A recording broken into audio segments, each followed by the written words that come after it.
Farmers in Hansford County are feeling the effects that severe weather has made on their crops. KMR Local 4's Jason Bridge has more on how they are trying to make the best of a not so ideal situation.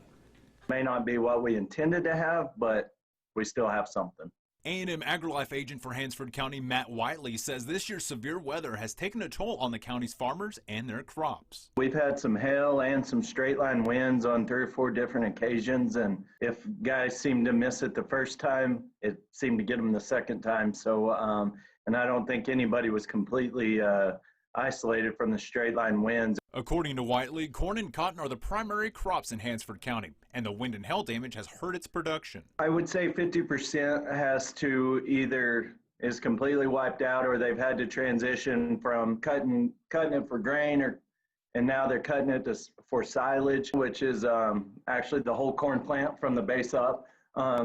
That we're not going to take to grain. We'll feed that to the cattle. The cotton crop, it doesn't have near the options that the corn does. So a lot of those guys caught that windstorm early, and they were able to come in and plant milo behind it, so they're able to make a crop as well. So how does that impact the rest of the season going into next year? When 2021 plant season comes around, we're just going to keep doing things like normal and pray for the best. Farmers are resilient people. They're going to figure out a way to make it work, whether it be grazing or raising a second crop behind it, or they're going to figure something out. In Hansford County, Jason Bridge, KMR Local 4 News. We've reached out to Dr. Jordan Bell with A&M AgriLife Extension Service on how severe weather has affected the Panhandle as a whole. Dr. Bell tells us that hail and wind damage was primarily in our northern counties, while severe drought has been the biggest issue that we've faced in the Amarillo area.